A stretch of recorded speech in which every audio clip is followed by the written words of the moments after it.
계속해서 때에 대한 말씀을 나누고 있습니다. 이 때를 가만히 보면 어떤 일들을 해가기 위한 때를 말씀하시는 것이 아니라 우리를 빚어가시기 위한 때라는 것을 알 수가 있습니다. 하나님의 관심은 일에 있지 않다는 것입니다. 우리들의 모습에 관심이 있다는 것입니다. 하나님의 관심이 일에 있지 않다고 하는 것은 오늘 우리가 드리는 이 예배 자체에 관심이 없다는 것입니다. 이 예배를 드리고 있는 내가 한 사람 한 사람이 무엇을 느끼고 무엇을 생각하고 무슨 하나님의 이 주어진 시간들을 통해서 주시는 것에 대해서 어떤 반응을 하는지가 하나님이 더 관심이 많다는 것입니다. 그래서 우리는 우리의 시선과 하나님의 시선이 차이가 날 때가 많습니다. 우리는 온통 내가 해야 될 일에 초점을 맞추고 달려가지만 하나님은 정작 그 일을 하는 것 자체보다는 그 일들 속에서 내가 어떤 모습으로 서 있는지를 지켜보시는 것이죠. 오늘 우리도 그런 면에서 같이 일을 하고 있는 그 일에 포커스를 맞추기보단 같이 일을 하고 있는 옆에 사람의 얼굴을 살피는 것, 그의 마음을 한번 살펴보는 것, 그런 것이 사실은 하나님이 더 기뻐하는 것이라는 거죠. 그래서 오늘은 지난 시간에 이어서 또 다른 때를 말씀하고 있는데, 앞서서 소개한 때는 무엇이었습니까? 죽일 때, 치료할 때, 헐 때, 세울 때, 그런 것이 있었어요. 그 때는 누가 주도하는 때라고 소개한 것이냐면 하나님이 주도적으로 움직이시는 때에 대해서 소개를 했다고 한다면, 오늘 소개한 4절의 말씀의 때는 그 하나님의 때를 만난 이들이 어떻게 반응하는지, 우리의 반응을 중심으로 때를 소개하고 있는 때입니다. 울 때, 웃을 때, 슬퍼할 때, 춤출 때, 이것은 하나님의 관점이 아니라 하나님의 때를 만난 이들이 어떻게 반응하는지에 대한 때라는 것을 알 수가 있습니다. 하나님의 관심은 하나님이 주도적으로 만든 때 앞에서 우리가 어떤 반응을 보이는지에 대한 관심이 있다는 것입니다. 그 때에 적절한 반응을 보이는 것, 그것을 볼 때 하나님이 기뻐하신다고 할 수 있습니다. 먼저 울 때와 웃을 때가 있다고 했습니다. 하나님이 만드신 때를 만났을 때 때로는 울어야 할 때가 있다는 것이고 때로는 웃어야 할 때가 있다는 것입니다. 언제 울어야 될까요? 언제 웃어야 될까요? 오늘 언제 울어야 될 것인가, 여기에 좀 더 초점을 맞춰서 말씀을 좀 나누기를 원합니다. 언제 울어야 되는가? 마태복음 5장 4절에 보니까 애통하는 자는 복이 있나니 그들이 위로를 받을 것이며 그랬어요. 애통하는 자, 이때 울어야 된다고 하는 것인데, 죄를 깨닫게 되었을 때 애통하는 자, 주님이 말씀하신 마태복음 5장에서 이 애통은 그저 슬픈 때를 만난 것이 아니라 죄를 깨닫게 해주실 때, 그때 적절하게 울며 애통하는 자를 말하는 것입니다. 우리가 언제 울어야 되느냐? 하나님이 죄를 깨닫게 해주실 때 울어야 된다는 것입니다. 그때 우는 자는 복되다고 이야기를 합니다. 죄를 깨닫게 해주셨는데 울지 못하고 있다면 복된 자가 아니겠죠. 그러나 죄를 깨닫게 해주셨을 때 울고 애통함으로 반응하고 있는 자는 그 자체가 복이라고 소개를 합니다. 하나님이 복이라고 정의하시는 것은 어떤 것이냐? 하나님 앞에서 올바른 태도, 적절한 반응을 할 수 있는 자가 복되다라고 표현을 하고 있는 거예요. 성경에는 애통해야 될 때 애통한 자들이 있습니다. 베드로의 경우에 닭 울기 전에 너가 3번 나를 부인하리라. 그게 예수님과 눈이 마주치기도 했고 닭이 울기도 했고 2개의 루트를 통해서 깨달아졌어요. 자신이 하고 있는 일이 어떤 것인지 깨달아졌어요. 그때 그가 한 반응이 무엇이었습니까? 그 자리를 박차고 뛰쳐나가 울었다 그랬습니다. 애통했다고 그랬어요. 그 반응이 복된 반응이라는 것이죠. 다윗은 어떠했습니까? 사무엘하 12장에 가보면 밧세바를 취하기 위해서 그의 남편 우리아를 자신들의 신복을 움직여서 전쟁터에서 최전방에 화살바지로 내놔라 해서 죽게 만들었다. 그 죄를 범하고 나서 나단 선지자가 찾아와서 죄를 꾸짖을 때 그 얘기를 듣고는 침상에서 울면서 애통했다고 그랬어요. 그것이 시편 51편에 고스란히 소개되고 있습니다. 울면서 무슨 하나님 앞에 무엇을 고백했는지가 고스란히 시편 51편에 소개가 되고 있어요. 물은 나는 내 죄가를 아오니 내 죄가 항상 내 앞에 있나이다. 내가 주께만 범죄하여 주의 목전에 악을 행하여 싸우니 우슬초로 나를 정결하게 하소서. 내가 정하리이다. 나의 죄를 씻어주소서. 내가 눈보다 희리이다. 하나님이여 내 속에 정한 마음을 창조하시고 내 안에 정직한 영을 새롭게 하소서. 나를 주 앞에서 쫓아내지 마시며 주의 성령을 내게서 거두지 마소서. 주의 구원의 즐거움을 내게 회복시켜 주시고 자원하는 심령을 주사 나를 붙드소서. 그랬어요. 다윗이 가장 슬퍼하고 염려한 것의 핵심 무엇이었습니까? 11절에 주의 성령을 내게서 거두지 마소서. 하나님의 성령이 자신을 떠날까봐 두려워했다 그랬어요. 사울의 마음에서 하나님의 영이 떠났을 때 그가 얼마나 비참해졌는지를 알기 때문에 그게 가장 두려운 것이었다고 소개를 했습니다. 주의 성령을 내게서 거두지 마소서 그랬어요. 그리고 또 하나, 나를 주 앞에서 쫓아내지 마소서 그랬어요. 다시 주님 앞에 서지 못할까봐 그게 가장 걱정스러웠어요.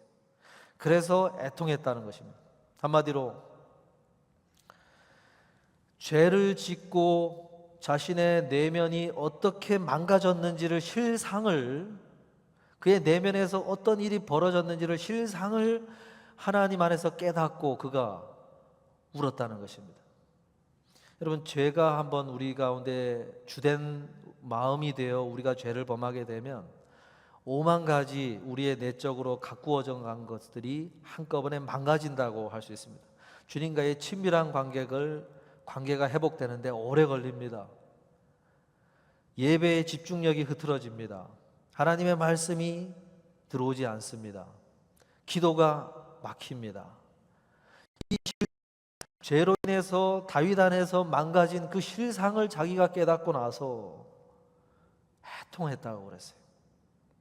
우리가 언제 울어야 되느냐? 예배를 드리면서 내 실상을 깨닫게 되었을 때, 내 영혼의 모습을 깨닫게 되었을 때, 내 안에 벌어진 내면 안에서 일어난 그 실상을 깨닫게 되었을 때, 그때 울어야 된다는 것입니다. 그게 복되다고 하는 거예요. 왜 그럴까요? 내가 울 수 있다는 것은 아직도 내 마음이 건강하다고 하는 것을 알려주는 것이기 때문에 그렇습니다. 내 마음이 아직도 그런 실상을 가르쳐 줬을 때 울음으로 반응할 수 있다는 것은 그나마 건강하다고 하는 거예요. 내 영혼이 살아있다는 얘기예요. 그러나 울음이 말랐고 깨달은 것이 그런 반응으로까지 나아가지 못하는 상태가 되었다고 한다면은 희망이 없는 거죠. 그러나 울어야 될 때 울 수 있는 사람은 아직 희망이 있는 것입니다. 다윗과 사울의 차이는 거기 있었어요. 사울은 체면 치레 때문에 사무엘이 지적했을 때 아이고 내가 잘못했습니다, 어떻게 하면 될까요?는 했지만 운 적이 없어요. 그에게 진실된 눈물이 하나님 앞에서 흘렸다는 기록이 없어요. 그저 그 상황을 모면하고자 사람들이 지켜보는 데서 사무엘이 자신의 죄를 지적했기 때문에 사람들 앞에서 좀 더 회개하는 어떤 척을 한 것이지 실제로 하나님 앞에 회개한 것이 없었어요. 그 희망이 없는 거죠. 결국 하나님의 영이 떠나니까 악령이 찾아오지 않습니까? 그래서 복되다라고 하는 거예요. 애통할 수 있는 자 복되다. 예수님이 찾아오셨을 때 애통한 사람들, 수많이 죄를 진 사람들이죠. 거룩하게 산 사람들이 아니에요. 죄를 짓고 지면서 하나님의 은혜에 목말라 있는 사람들, 울 준비가 되어 있는 사람들이 예수님을 만나고 울었던 것이죠. 그러나 바리새인들이라든지 많은 사람들이 그러질 못했어요. 회칠한 무덤이라고 이미 마음의 상태가 겉은 번들어하지만 속은 이미 문드러져서 희망이 없는 사람들, 그 회칠한 무덤과 같은 사람들이었다고 강하게 질책을 한 것입니다. 여러분, 우리가 예배 중에 울 수 있는 사람들이 돼야 됩니다. 나의 마음의 실상이 점점 이렇게 깨달아지고 알게 되고 드러나게 될 때 울 수 있는 사람들이 돼야 됩니다. 여러분, 예배를 드리면서 운 적이 얼마나 있습니까? 한번 생각을 해보시면 좋겠어요. 내가 하나님의 나에게 주시는 말씀 앞에서 울어본 적이 언제였던가, 그걸 한번 짚어봐야 되는 거예요. 언제 울어야 되느냐? 우리가 예배 중에 울 수 있는 사람들이 되었으면 좋겠습니다.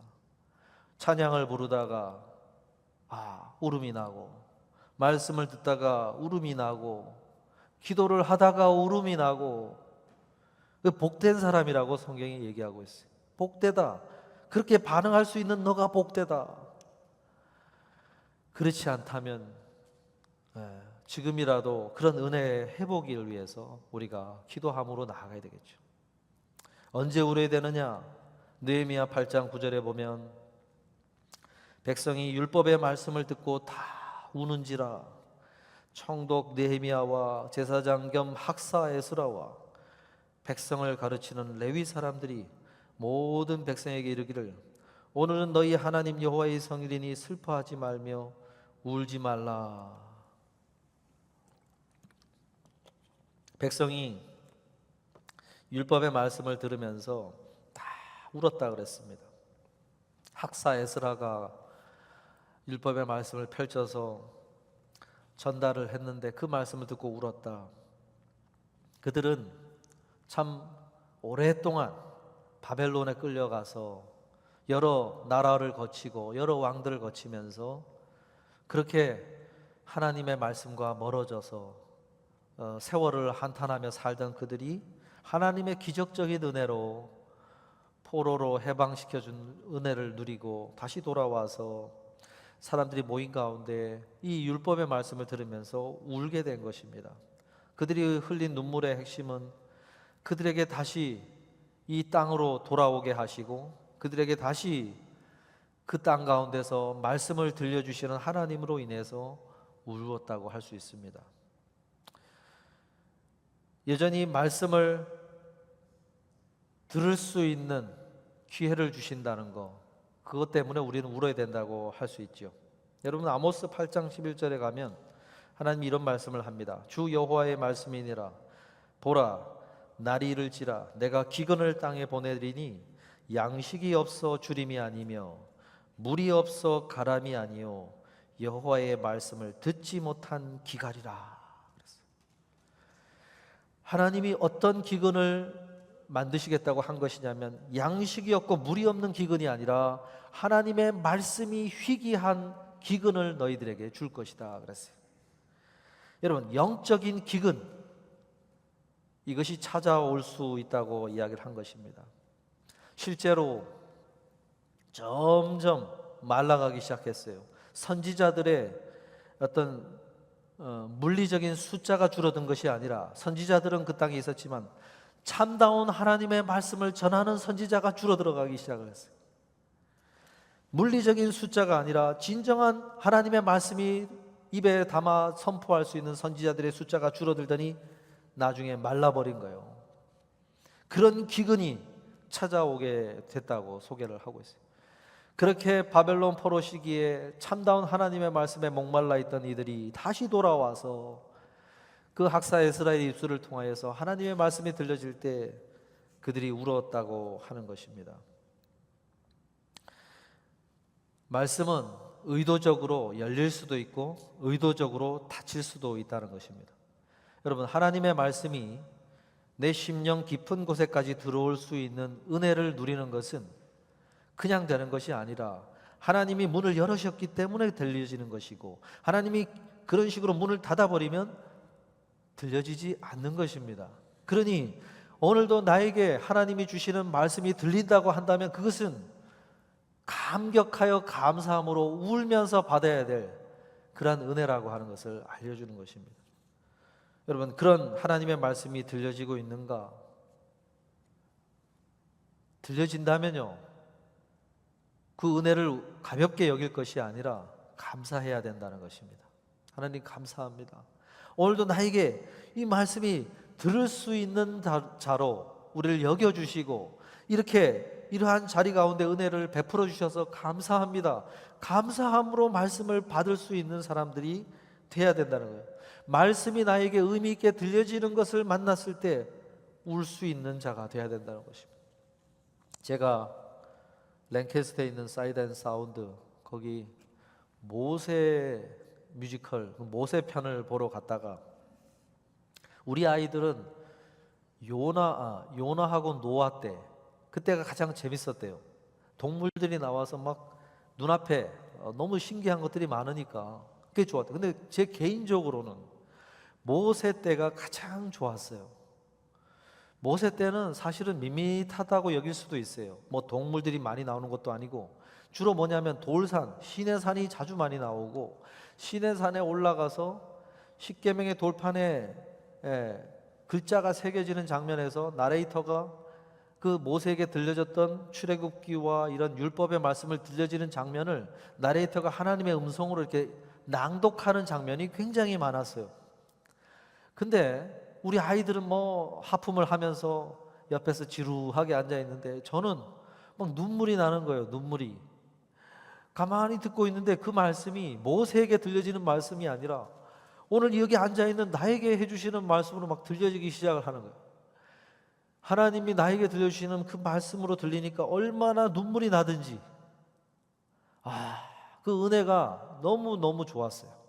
그래서 그 뮤지컬 극장에서 본 편들 중에 가장 베스트를 꼽으라면 그 모세 편을 저는 항상 꼽습니다.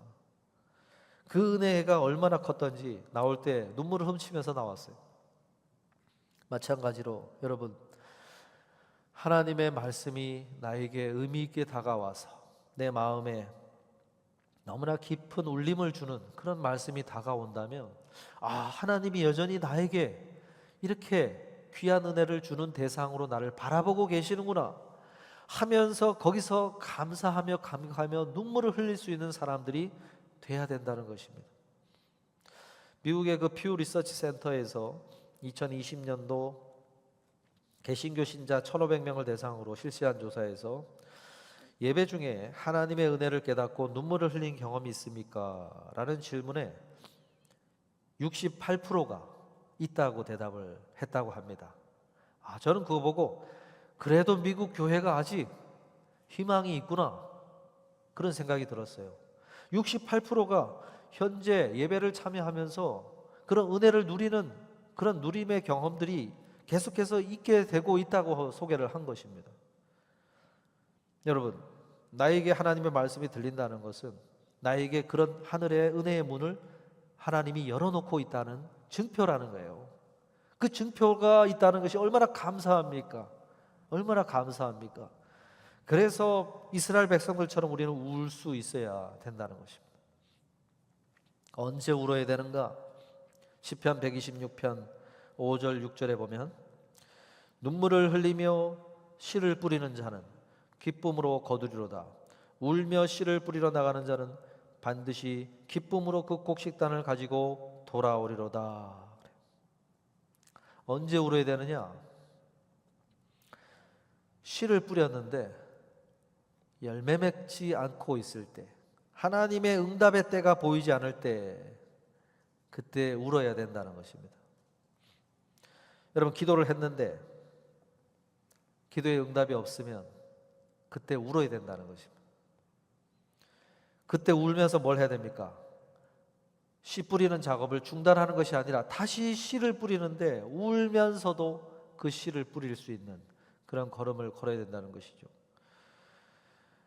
근대 개신교의 선교의 선구자라고 할 수 있는 윌리엄 캐리가 32살의 나이로 인도의 벵골 지역에 개신교 선교사로 처음에 갑니다. 거기 가가지고 아무것도 개척이 되어 있지 않는 그곳에 가서 처음부터 이제 시작을 하는데, 언어도 다르고 문화도 다르고 낯선 백인이 와가지고 계속 그러고 있으니까 복음을 전하기가 참 어려웠어요. 그래서 7년 동안 한 사람도 회심한 사람이 없대요. 복음을 전하긴 전했는데 한 사람도 회심자가 나오질 않았다고 그래요. 그러면서 하루하루 일기를 적어 나가면서 그가 어떻게 일기 썼냐면, 나는 눈물로 밭을 갈며 씨를 뿌립니다. 그러나 언젠가 하나님이 이 땅에서 찬양의 곡식을 거두게 하실 것을 믿습니다 하면서 하루하루 눈물로 다시 마음을 추스리고 씨 뿌리는 작업, 복음을 전하는 작업을 계속해 나갔다는 거예요. 그러는 중에 7년 만에 처음으로 회심자가 나오게 됩니다. 크리슈나 팔이라고 하는 목수일을 하는 사람이에요. 그 사람이 그 윌리엄 캐리가 전한 복음을 들었어요. 그리고는 큰 감동을 받아서 계속 모임에 나오더니만 세례를 받겠다고 한 거예요. 그래서 12월 29일 7년째 되던 해 그 윌리엄 캐리의 세례를 받아 세례교인이 됩니다.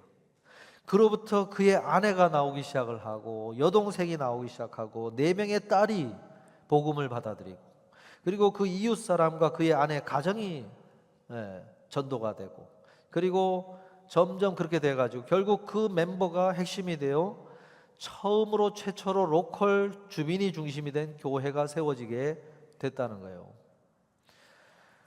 이러한 모습처럼 씨를 뿌렸는데 나오는 건 없고 아무것도 없고, 그럴 때 그 일들을 다시 하고 다시 하고 다시 해갈 때 흘리는 눈물이 있어야 된다는 것이죠. 그때 울어야 된다는 것이죠. 울면서 스탑하지 않고 계속해 나가기 위해서 울면서 그 일을 해나갈 때 그런 눈물이 있어야 된다는 것입니다. 여러분, 이런 종류의 눈물이 있습니까? 무언가를 계속해 나가기 위해서 흘리는 눈물이 있는가? 스탑하기는 쉬워요. 그러면 눈물 흘릴 필요도 없습니다. 근데 문제는 계속해 나가는 것이 힘들어요. 저도 말씀을 준비했다가 다시 내려가면 월요일이 좋으면서도 어려워요. 다시 이 말씀을 해 가야 되는데 어떤 때는 또 괜찮을 때도 있지만 낙심이 찾아오는 일들이 간간히 생깁니다. 그러면 다시 마음을 추스리고 똑같은 자리에서 똑같은 모습으로 똑같은 일을 섬긴다는 것은, 우리 다른 섬겨보는 분들은 다 아시겠지만 변함없이 신실하게 그 자리에서 똑같은 모습으로 1년을 섬겨가고 계속해 간다는 것은 참 어렵습니다. 우리 성가대원들도 마찬가지일 거예요. 하나를 섬기고 곡을 연습하고 찬양을 부르고 나서 다시 돌아가서 다시 그 작업을 시작할 때 가장 먼저 지휘자의 역할을 감당하고 선곡하시는 분들이 제일 힘드시겠죠. 다시 그 일을 시작을 해야 되니까. 그렇게 한 걸음 걸어간다는 것이 참 어렵습니다. 근데 그런 눈물을 가진 이들, 그런 눈물을 성경은 흘리는 것을 귀하게 보고 계신다는 것을 말씀하는 것입니다. 이런 종류의 눈물이 있는가? 그건 잘못된 게 아니에요. 윌리엄 캐리도 7년 동안 흘린 눈물, 그것이 있었다는 것이죠. 말씀을 마무리하려고 하는데요, 본문 4절 후반부에 2가지 때가 더 나오죠. 슬퍼할 때가 있고 춤출 때가 있다고 그랬어요. 앞서서 울 때 웃을 때는 개인적인 것에 관한 내용이라고 한다면, 지금 소개한 슬퍼할 때 춤출 때라고 하는 것은 공동체적으로 슬퍼하고 공동체적으로 춤을 추는 것, 공동체적인 의미를 갖습니다. 그래서 여기서 슬퍼한다는 것은 단순히 개인적인 일 때문에 슬픈 것이 아니라 공동체적으로 슬퍼할 때 그 자리에 동참하여 함께 눈물을 흘려줄 수 있는 때를 말하는 것입니다. 요한복음 11장에 가면 예수님께서 나사로의 죽음 때문에 항상 예루살렘에 오면 자기 가정에 모신 나사로와 마르다 마리아, 그 가정이 예수님을 굉장히 극진하게 모신 가정이었어요.